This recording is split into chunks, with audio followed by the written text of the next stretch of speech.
Playing through the pain, the impact of secrets and dark knowledge. Thank you. 21 years, and one day I'll get a real job. It'll be great. In those 21 years, not only has it been a privilege, an incredible privilege, to be able to speak in this space on behalf of the higher values of this community, but to become friends and colleagues with so many incredible people.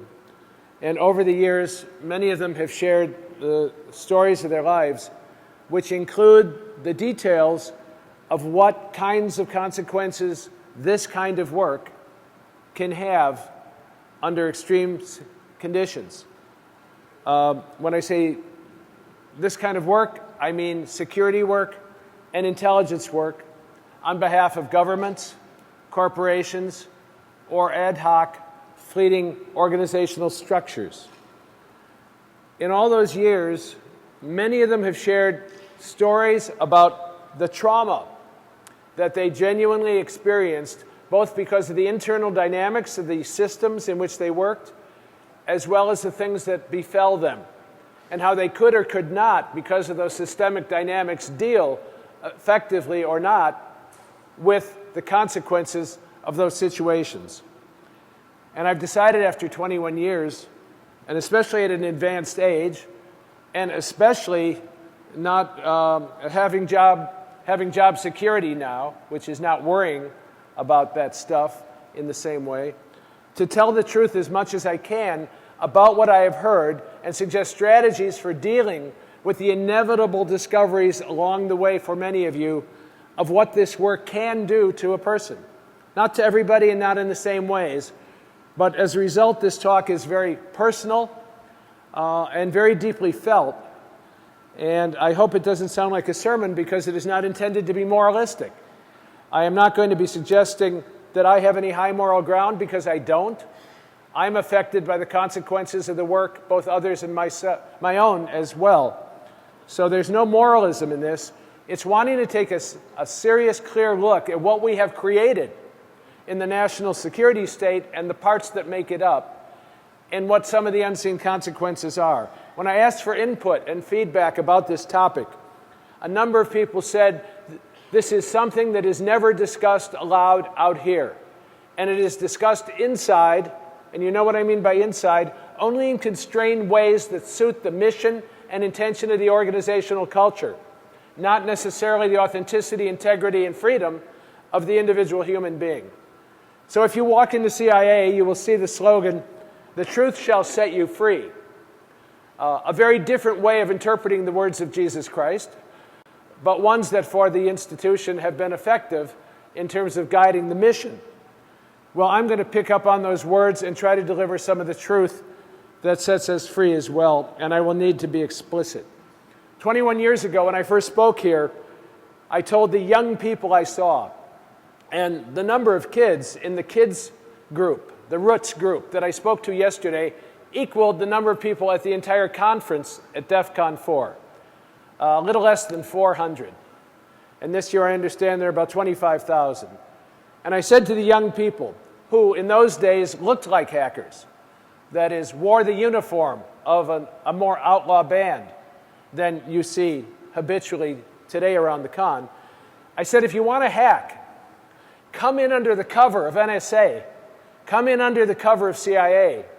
You will get the best tools, you will be taught the best techniques, and you'll get cover for doing what would otherwise be illegal actions everywhere in the world, except this country. And all that has changed about that is now, of course, it includes this country as well. But I didn't know exactly into what I was inviting people. It was true, but I did not understand the full implications of what it would mean to make that commitment to doing that work. And I want to make a disclaimer. This is not an attack or intelligence agency bashing or anything like that. The people I've worked with who are colleagues in those places are generally good, well-intentioned people. This is about systemic issues that the entire system has generated in and of itself. I'm not the first one to know that things are different once you start doing the work than before you did it. Obama has said the rhetoric he used during his campaign about how he would change the instrumentality of surveillance and intrusion came immediately up against the rocks of reality the first day he was handed the intelligence briefing in the Oval Office. Because any sane human being, given that briefing and the 10 biggest threats against us, however you define us, would say, what can you do to stop these? And when you get the answer, we can do X and we can do Y and we can do Z, any one of us with a burdensome responsibility of protecting this country would say, then you do that. And so he did. And so he gave up a lot of the idealistic rhetoric about what he intended to do because he discovered he couldn't do it, not in good conscience. So what we're talking about is people dedicating themselves through security and intelligence work, i.e. you and your work, to bailing out the leaky boat of the 21st century country called America. And this is typical of what people said to me along the way. I was at NSA for X years, and I'm incredibly proud of my contribution. I grew up under the tutelage of the best and brightest I had the privilege of knowing. I don't believe the people or the agency are perfect, but they're the most intelligent, dedicated, and humble group of people you will likely ever meet. And whether or not you agree with that, that's how many people feel about what they discovered. And someone at CIA said to me, I didn't spend a lot of time on the pointy end of the stick, but I provided support to a lot, and I tried to learn and listen. And I'm very proud of my servants at CIA and the people I worked with. They were good, intelligent, reasonable, circumspect professionals. And I believe all of that is true. But this also is true, that the deeper truth, said clearly, will set you free. So this topic is a deeply serious issue, seldom explored out loud, certainly not out loud out here, where we airbrush away our complicity in what we have created and what we all sustain and are all complicit in sustaining. The nature of the work in and of itself can lead to situations and conditions that cause significant trauma or tie people into ethical knots or frayed the bonds of trust, which are the substance and essence of a meaningful relationship with other human beings, or lead to substance abuse and divorce in higher numbers than the population experiences, and to suicide. That is not melodramatic. I will give you some of the issues in detail. This is what someone said to me who worked at CIA for some time and was extremely effective. What you're describing, they said, sounds oh so familiar. The trauma can last a long, long time. Those of us who worked counterterror before 9/11, and we were a ridiculously small number, had no time to grieve or otherwise deal with it at the time. Consequently, years later, we are still dealing with it. A psychiatrist I saw after 9/11 spoke of fighter-pilot syndrome. One is fine and appears to be coping well while the tension is still on. But once it lets up, your brain chemistry goes crazy. When bin Laden was killed, they said, I watched TV coverage of the party outside the White House for an hour, and I sobbed for the entire hour. Not because I regretted his death, which I did not, but because of everything that came before it. And this is the key part. It takes so long to train a good counter-terrorist analyst. Yet managers are careless in burning out their people too quickly. And somehow we have to find a way to make it viable as a long-term job.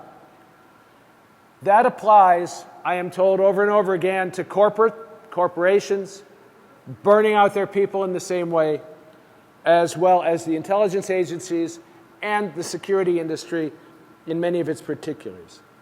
So we do have to attend, if we're vigilant, to the consequences of this work, and we have to care for ourselves and for others as if we matter and as if they matter. And to do that is a long-distance run, not a sprint. It's not an easy or quick fix. And this subject is huge and multifaceted. Any segment of this speech could be in another entire speech, but I want to hit the highlights. And if any of you want to discuss this further or talk about the issues, I invite you into conversation both in person and online. Cards will be available if you would like to do that.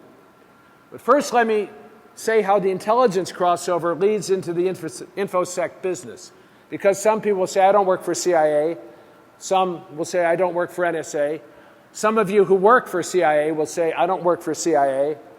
Some of you who work for NSA will say, I work for DOD, etc.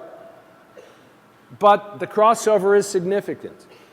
They might look different, but keep in mind, our special forces are currently in 170 countries. They are the oil in the machinery of our empire. And InfoSec and intelligence may not be that different once one is assimilated into the work and accepts contracts in, for example, false flag operations. We do not know who we really work for much of the time. Or when we do, we don't know what agreements they made with Intel. I'm sure not everyone who worked at Cisco knew that backdoors were being willfully installed in so much of the hardware, or that the big software manufacturers were doing the same for the software that they were shipping, or that crypto was being shortened significantly in key length by those who lied about what they were doing. We all work for the man one way or another if we're engaging in this economy and are trying to sustain what I call an empire, but it is. It's a global structure of transnational interaction. I'm sure I'm not the only one. I'm sure I should say it this way. I'm sure there are some in this room who have received paychecks with names on them that are not the ones really paying the bill. It's not all that uncommon. So let me start with a quote about that, and I have sanitized all quotes to protect both the innocent and the guilty. It occurs to me, one wrote, how severely the trajectory of my own career has taken me from an idealistic anarchist to a corporate stooge to an ambitious entrepreneur to military intelligence defense LE advisor. It's dramatic and surprising when I think about it. This is clearly the direction many take, and the national security state itself has become the water in which we all swim. So that context is implicitly the life of everyone else. So while an intelligence officer would probably have started out in LE or intelligence or defense, all of which are domains with a certain expectation of an extreme lifestyle, many cyber guys started out somewhere completely different than that. And then they somehow found themselves in the center of the military-industrial complex in ways they would never have prepared for. So the subject may be less common in security or cyber, but it is potentially more extreme in its impacts because the psychological makeup and life story of a cyber guy will not have prepared him or a girl, her, woman, her, for it. They're talking about their own life. Another said, when one joins an intelligence service at the start of a career, you do low-level apprentice-like tasks. In the course of your career, actions, decisions slowly grow into being almost imperceptibly for many. And you suddenly one day awake to where you are and realize that he or she has not been prepared for this, and realize, too, that one is now deeply into the situation and well beyond a point where one would have stepped into it if it had been presented as it was from the start. If this is the case, it is too late to turn back. So that same waking up moment applies to technologies that you work on and develop, whether they're weapons or genetic mods or total surveillance. There's always a tension, a friend at NSA said, because we can do something, should we? It's true of many technologies that once you start, you can't go back. And he added, some of us are smart enough or in on enough of what we are doing to be scared shitless of the possibilities and the trends that we see. And I want to just say that when someone tells you they're scared shitless, they're saying something serious and suggesting a potentially traumatic impact. More on that in a minute. One said to me, this is an InfoSec professional purely. I would literally go to sleep some nights wondering if tonight is the night I'm awakened by a page that said I'm owned. I would pray it would be a 0 day that is out of my control. What if it was something I fat-fingered? Maybe I'm not smart enough to do this job. So I pushed myself more and more. To attack, all you need is access to the internet. And according to the security community, the attacker always wins. So to defend, you just need to run a ship tight enough to keep out the internet. Therefore, it is a game you are set up to lose, and if you have any integrity at all, this will drive you bonkers. So the tension is between having integrity and staving off the insecurities of the work that can drive you nuts. So whether it's InfoSec or intelligence, you can play this game, but you can't win. Not if winning is defined as remaining free from the stresses that can have serious consequences. And one of my theses is that the national security state permeates all of society, and I'll just give lip service to that because I don't have enough time to cover everything I want to cover.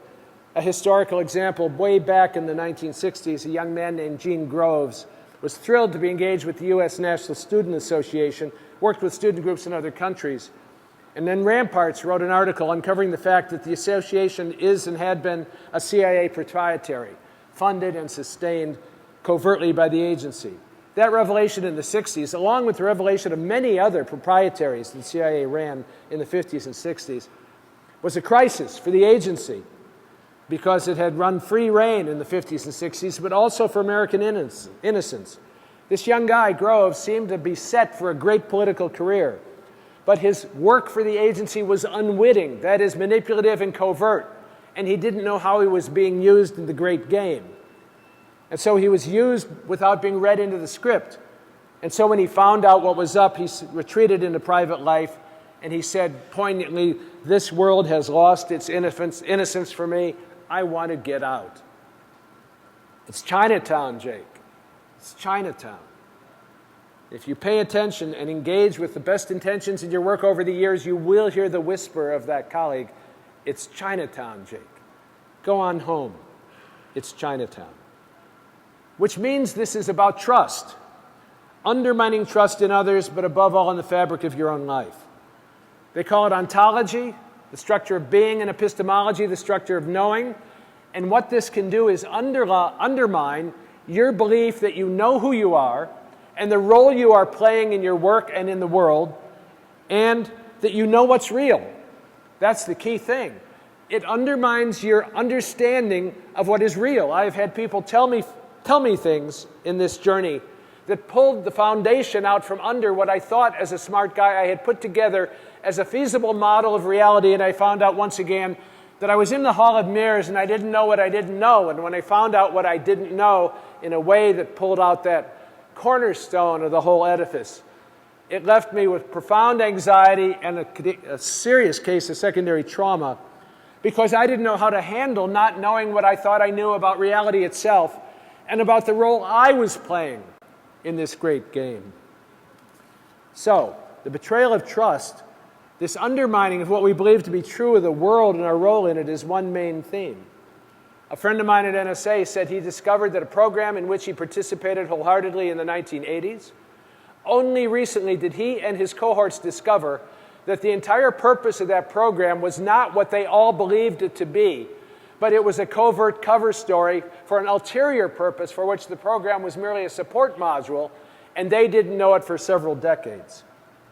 That undermined his understanding at the agency of what it was that he himself was doing. He told me of someone who came to work not long ago at NSA, who when they walked into work, discovered for the very first time that their parents worked at the agency. Now, what does that do to your sense of trust in a family if you find out that the foundational story of your family system has been, at best, a sin of omission, but possibly a lie? Now, inside it's not a lie. You remember when Clapper was before Congress and he told them, "I said the least untruthful thing I could say." You know that inside the agency work, inside intelligence work, you are not lying. You are sustaining cover stories which are essential for the well-being, blah, blah, blah.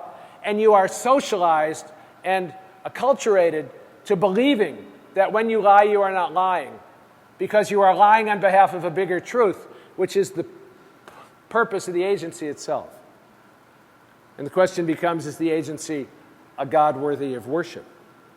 When you're through the looking glass, once through, can you come back? Here's what another friend said. It's kind of a funny story.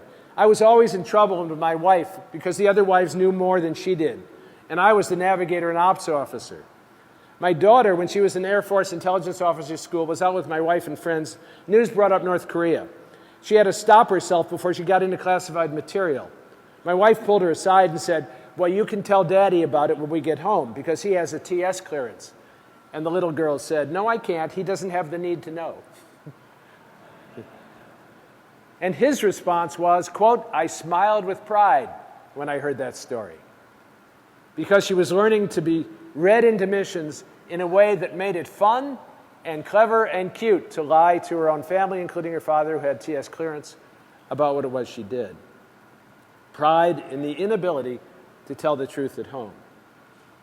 So I'm illuminating the shaky basis for what we might think are essential transactions of a functional society.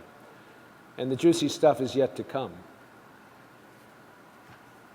I like to quote Nietzsche. I'm just going to invite Nietzsche into the conversation. I'm not going to quote it because I don't have time, but the bottom line is he said, those things you want to believe are true are those which alleviate cognitive dissonance by giving you a story which feels better. And therefore truths that we agree are truths in orthodoxy are really illusions we have forgotten are illusions. They're metaphors that have become worn out and drained of their force. They're coins which have lost their embossing. In other words, undermining trust leads to a crazy-making experience. And when we try to build a coherent view of the world, it makes us nuts. We find ourselves inside a Philip K. Dick novel. Trust, as you know, wrote one, is the coin of the realm in all human interactions. I observe people being quite withdrawn when trying to socialize with others outside the group in the know. It's all superficial. Good friends, if a person even has any, are only within the group or with people who have been in the group. Often it's attributed to a lack of social skills on the part of a stereotypical engineer, but that's a convenient, socially acceptable answer so they don't push back. The isolation of the individual in a context where due to compartmentation, clearances, need to know operational tempo, office politics, it's difficult to consult with any trusted impartial mentor or peer to align your compass or get a second opinion, whether for operational issues or moral issues. So the individual is left to struggle in isolation with who to believe, what one's bottom line values might be, which can be different than what expected when one faces a real crisis of conscience, and what price is one willing to pay for staying true to whatever one clings to in such times, all in a context where a savvy individual knows he or she may not know the critical pieces of information which would change the picture in their decision entirely. In other words, it's crazy making. There are other symptoms of crazy making, one of which is that you need to be debriefed all the time. Listening to folks who've been through traumatic events once said, you get so wrapped up in their story that you need debriefing. And our standard practice is to debrief the debriefers. Now at NATO, we have a group that does nothing but study Russian propaganda. They're very, very good at flooding and saturating the Baltic states and the Scandinavian states and nearby areas with propaganda through multi-purpose attacks, subtle and covert. And so we have a group that studies that propaganda, but what they discovered was that even though that group knew what it was doing, was reading the propaganda for the sake of analyzing the propaganda and responding to it, they nevertheless began to believe it, because the part of the brain that believes takes in without a critical thought that which is presented as true, even though it is reading it critically with the prefrontal cortex and trying to understand what's going on. In other words, debriefing debriefers means we have to set up redundantly communities of redemption to help people get back on a saner track when they are caught in that crazy-making dynamic. Project Azorian reminds me of that. You remember Soviets lost a sub in the Pacific in the 70s. And the CIA created a proprietary, the Hughes company, to create a boat. It was undercover. The cover story was that it was looking for manganese nodules. The interesting thing about cover stories is that when they're layered properly, they are all true. It's just that each one is truer than the next. So we were looking for manganese nodules, and that was a useful thing to do, but that wasn't really what we were doing. We were trying to get that sub up. And when it came up, half of it fell back, we are told, and they got some incredible information from the rest, but not all of it. I talked to a man who was in a lead position in that endeavor, and he had to leave the issue shortly before they brought the sub up, just a matter of weeks. And he asked a friend who'd been part of it, so what did you discover? And he said, I'm sorry, you're no longer read into the project, sorry, and therefore you no longer have a need to know. Do you know that this is put together with tape? It's a kludge that wasn't effectively thought through, so that's why it's falling off. So I'll have to deal with that. So he couldn't be told until the rest of us were told what the real story of that was. But the problem is we don't know that that was the real story yet. We know we were told, now we can tell you the whole story, but we don't know if that was true. The work I did on the Gulf of Tonkin incident made perfectly clear how the CIA and the NSA were at odds about that. And I talked to the go-to radar guy who President Johnson said, we need to know if we were attacked by the North Vietnamese. And the guy said, we need the radar logs, we need this, we need that. And it'll take me about 48 hours. And the director of CIA told that to Johnson. Johnson said, I need to know in the morning. He said, we can't tell you in the morning. The science cannot be done. The forensics cannot be done in the morning. And he went back and told his colleague that. And he said, I can't do it in less than 48 hours. And the next morning, Johnson declared war on the North Vietnamese. And thousands, over 1 million lives, began to be slaughtered in that machine. The guy at CIA went back to the director and said, why wouldn't he let us do our work, which is intelligence? And the answer that came back to him was because he didn't want to know the answer. He wanted to go to war. So I asked the historian at the NSA, the lead guy, what can you and I discuss with confidence in the narrative we are sharing that we're talking about the same historical reality? And he said, anything up until 1945, because that's when the national security state got its wheels. He was kidding, but he wasn't kidding. So this permeates the psychosphere of the 21st century in our society. Take the metaphor into the InfoSec world. You often see attribution that clearly makes no sense. What's important, though, is not that it makes sense, but that you have attribution, and by attributing an incident to something, it allows you to close the loop, like Nietzsche said, with comfort and move forward. It looks like a cool and fun environment, doesn't it, InfoSec? But a lot of us, he said, aren't cut out to deal with the trials and tribulations. The longer you spend time, he said, the more jaded or apathetic or depressed you become. And in this hyper world I'm describing, our relationships and methods of communication with others fundamentally change. How is it that we come to speak to each other in a hyper-real world permeated by this sense of paranoia? More and more and more people will only speak to me about these issues in person, in crowds, walking in circles. I had someone, when I was going to do a speech in Amsterdam, say, I want to meet you. When I got off the plane, I took the train to the central station, Schiphol, to downtown Amsterdam Central Station. He met me at the train and rode with me to Rotterdam, where I was speaking for GovCert. And we talked a little on the train, and then we got off the train and walked in circles in the crowd, and then he got back on the train and went back to Amsterdam, where he lived. That's pretty extreme, isn't it, when you think about human behavior, which is meant to be spoken face-to-face, person-to-person.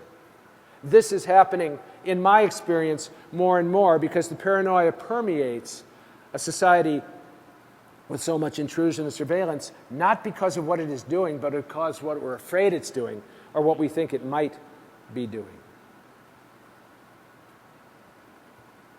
Steve Miles wrote a book called Oath Betrayed when he used documents the ACLU had gotten about our torture in Iraq to discover that U.S. medical officers, doctors, were moving from torture to torture.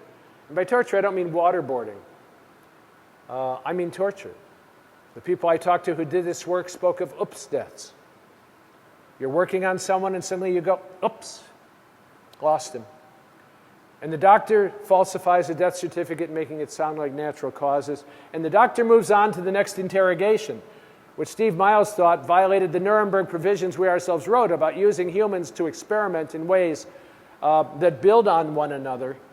I tried to interest the lead bioethicist at the AMA, the American Medical Association, in doing something about this in response to Miles uncovering the story. And he said, we don't touch that. But this is what happened to Steve. After a day of reading endless descriptions of arbitrary brutality, I dreamed I was in Abu Ghraib. I woke up sweating, my heart pounding. Later, I had so much sadness, and I just stopped working on it out of a sense of futility. He discovered, as I discovered at a certain point in my career, that we were victims of secondary trauma. Trauma caused by being ancillary to the act, but absorbing the act in an imaginative way. And his friends, he was advised to spend time with your family, spend time with friends, do gardening, listen to music. And he also told me personally just last week, he said, when I come back from disaster areas, I decompress on the way out in a non-affected part of the country so I can see that some parts of the world are lovely still.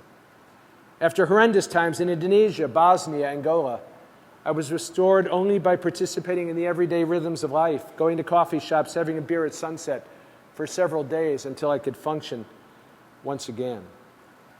Another told me I had to separate my life, my work life and my personal life. I increased my commute time. I was intentional about starting and stopping activities that were challenging emotionally. There's some of this work about living and working in the zone. How much personal do you let in?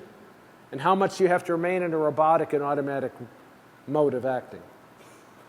I came, she said, grateful that I did, from a public health wellness background so that I could deal with what was happening to me. But most of my colleagues are not trained in how to do that, and that's my point. Most of us in this work are not trained in what I call the human dimension of technology. When I offered this talk to Black Hat, it was turned down because I was told it was fluff.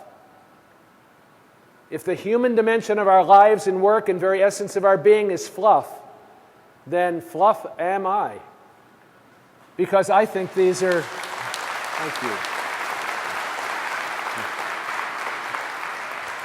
I think these are the critical issues which, as we age and the fun of the great game wears off, and the buzz of working on the edges and on the dark side and the light side and the gray side all at the same time, as that wears off.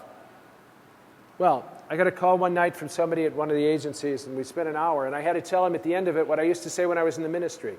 This conversation did not happen. It only will be recalled if you bring it up. I cannot bring it up.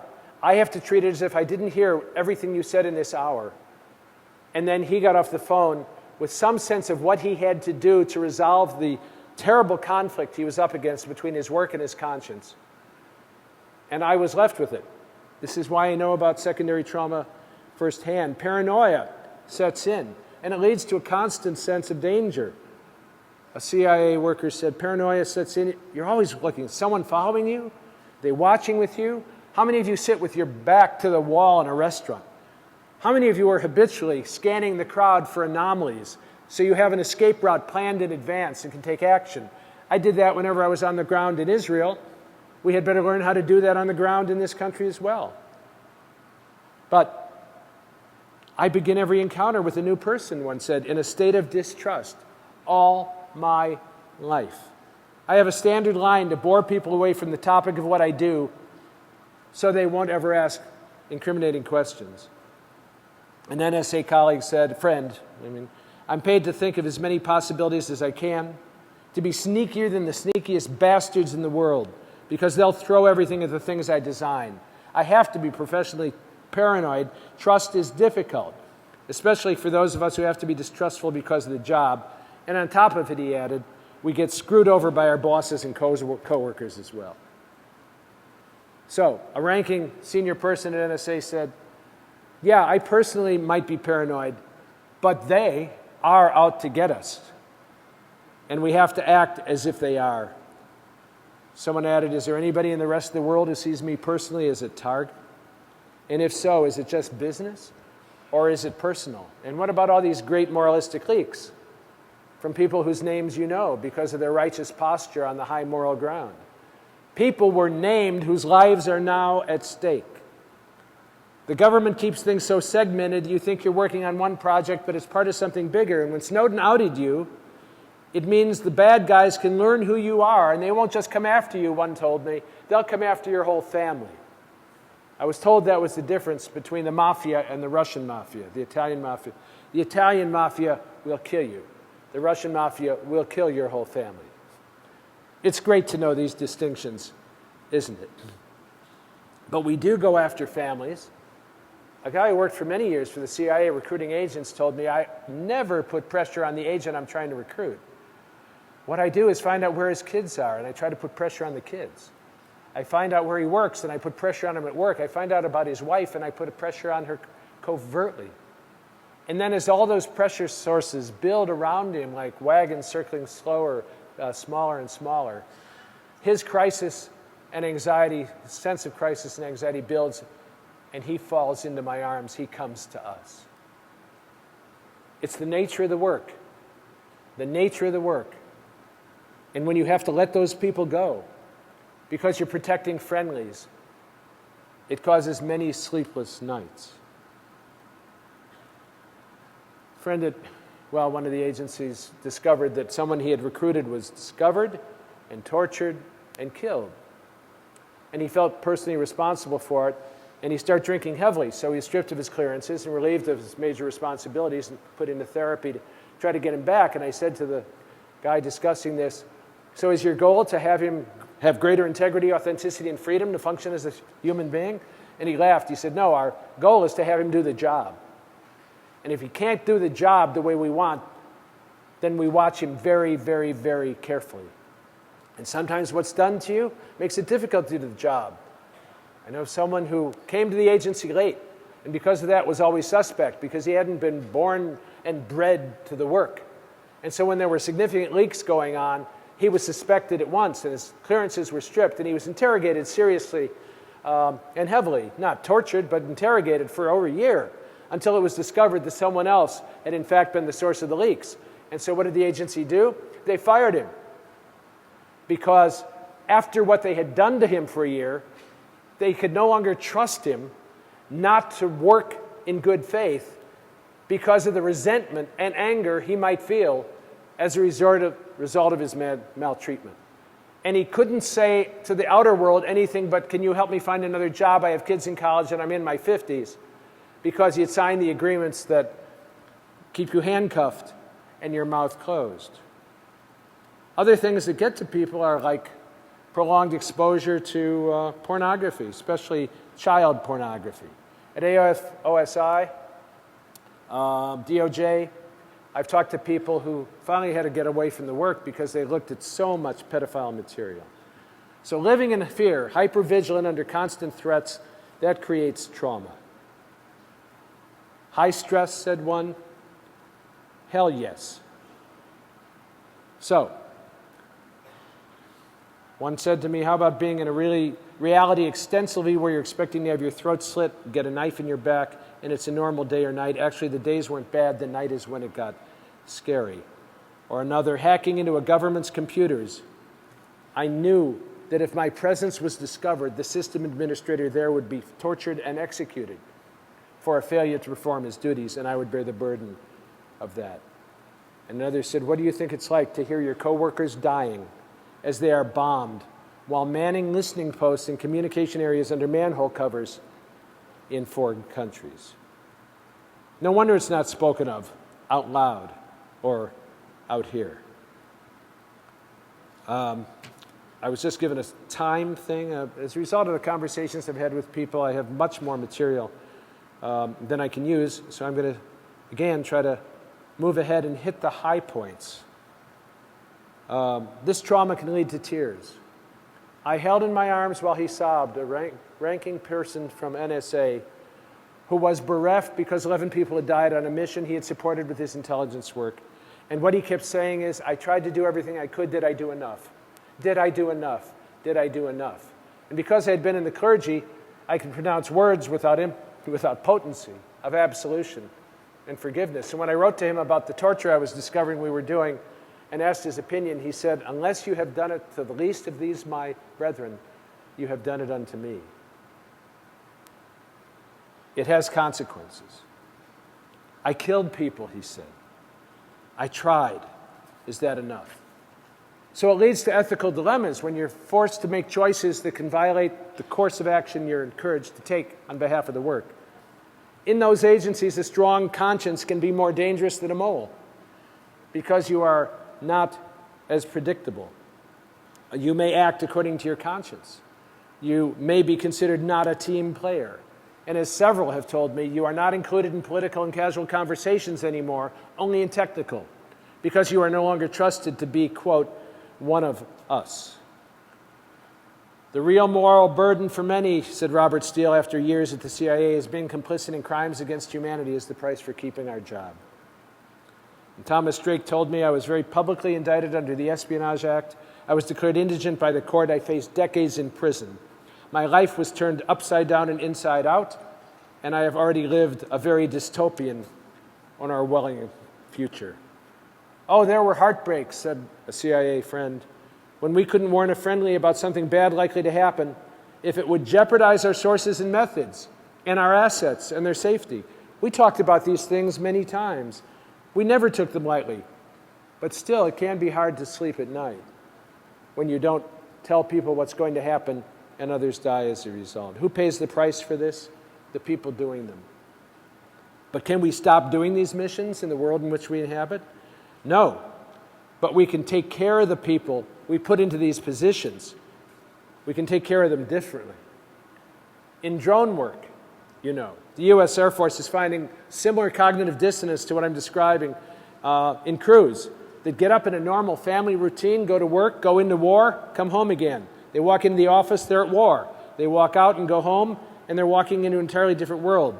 This one used the metaphor of scuba diving. When you come up, you need to decompress. They risk physical damage and even death if they come up too fast. The Air Force is working on approaches to decompress the drone crews and others who do work like it. It carries over to InfoSec. I remember a guy finding in light of a major breach, they found him sobbing at his desk because he thought he would lose his job and he had so much at stake. A friend said he had confronted the face of evil. We lighten the taxonomy of hacking, serious dark side hacking, by making it something other than what it is. Those who encounter it in a way that destroys their lives or careers are looking at the face of evil. And what else does it do? Trauma creates numbing, and numbing means a lack of relationships, and that means divorce. I talked to a guy in another country. I said, "How does your work affect you?" He said, 2 divorces. My dad, said another, announced to the family when I was 38 he'd been a special agent from before he met and married my mom. He changed his identification. None of us knew who he were. His secrets were buried with him. I came to visit Mom. She met me at the door and said she's filing for divorce because she could never again trust Dad.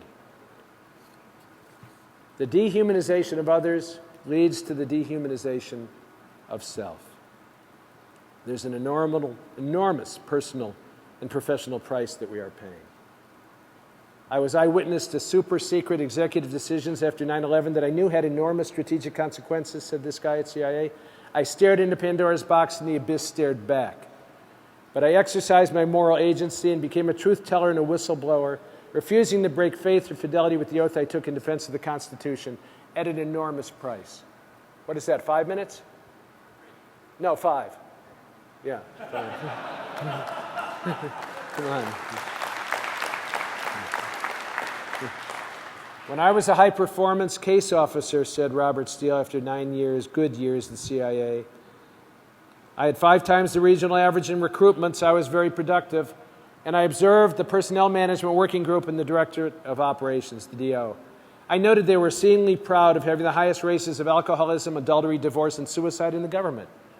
I personally, now think of this, have 23 professional suicides in my mental logbook.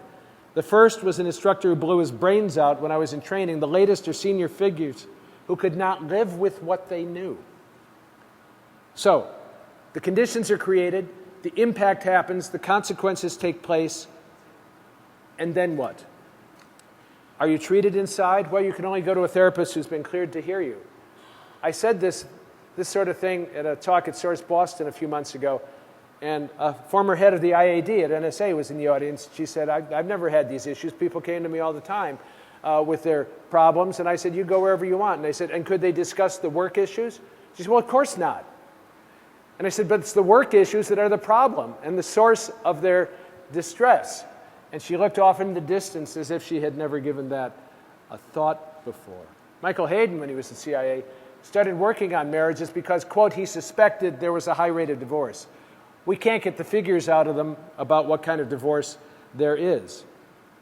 But you need to have third-party mediation in those situations and in ethical issues. You can't leave an ethical issue in the hands of the person who has a stake, money on the table of that game, because then they'll make a decision on behalf of the system and not on behalf of the well-being of the person.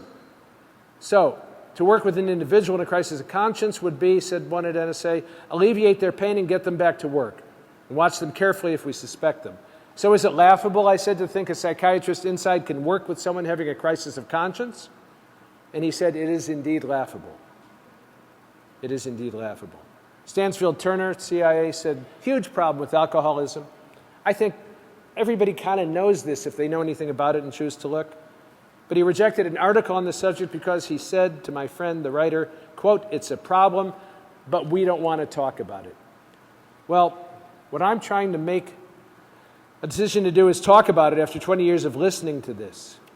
There are consequences to what we do and what we choose to do, and there are strategies we can devise that help us sustain ourselves when we find ourselves at these various crossroads. You need friends. And what I've said is that often people tell me they can't, because of deception and deceit, have real friends because they can't disclose the truth of who they are, or fear what their coworkers or family or friends would think if they disclosed who they were. But without close friends, without people even in the agency, and people are encouraged at CIA to marry other agents in the CIA because no one else will understand what's happening to them. You need family and friends and do gardening and music and yoga and meditation. I don't want to get religious on you, whoop-ass on you, but the fact is that meditation and the spiritual tools that have been discovered for thousands of years help. They let you become more fully present and conscious to yourself, which is a primary antidote, according to Van der Hoek, a major source of expertise on trauma, an antidote to what trauma does to your body and where it goes and what it does to you. You can become fully present to yourself once again, both feel your body and feel your mind and be present mentally and emotionally and spiritually to yourself, and then you can make decisions in full force and conscience. You can write about it. A friend, Susan Hassler, wrote a novel called Intelligence that just rages with white heat. She is so angry at the agency, but it's the only way she could talk about it. She couldn't talk about it out here. You can come here and find, if you can, the people you need, as I have for 21 years. Our existence here is paradoxical, said one, and we try to frame it as either a professional life or an online persona or a hacker handle or family mode. But DEF CON is unique, he concluded. This place is where all our lives and paradoxes collide into one gigantic fireball of intense existence. And let's face it, we are hooked on that reality. You wouldn't be in the game if you didn't love the game. But all I'm saying is you need to be mindful and vigilant of what the game can do and find strategies and alternatives to letting it eat you up. Because the places for which you work, whether government or corporate, have one goal in mind. The newspaper The Onion, my best source of news today, once said, quoting a customer service representative, "Our customers are our second most important focus," by which they meant, of course, that money and power were the first. And that's the way the systems work. So I'm going to conclude by saying, well, I have to say always, buy my book. It's irrelevant to this talk, but buy my book. You got to get that in somewhere. And it's anomalous, but there it is. I'll be doing a signing tomorrow of UFOs in government. And I have a whole section in here that I didn't touch on what it does to people to have a genuine UFO encounter and what it does to traumatize them because they can't speak about it to anybody else without being thought crazy or insane. And the other book is Foam, a novel. And I began writing fiction again when a friend at NSA said, "You can't talk about this stuff unless you write fiction. It's the only way you can tell the truth." So I refer you to my last several speeches here. One is on the UFO book. One is on fiction is the only way to tell the truth. And tomorrow at noon up in the DEF CON suite, I'll be signing or talking about books or just hanging out. And above all, come up and get a card if you want it. I am always available. Ping me if you want to talk. Ping me if you want to email. Ping me if you want to walk in a circle in a crowd in a foreign city where no one knows your name, except the people who are watching you. I belong to this community. I genuinely belong to it. 21 years is not an accident, especially at the pay rate, right? You come because you love it and because you derive so much more value than you ever deliver. So my stake in the game is to be committed to letting what I once called in a different profession the power of love speak, the truth that sets people free. And if anybody wants to have those conversations or find a way to be directed to where those conversations can happen, just ask me about it. And thank you so much for your attentiveness. Thank you.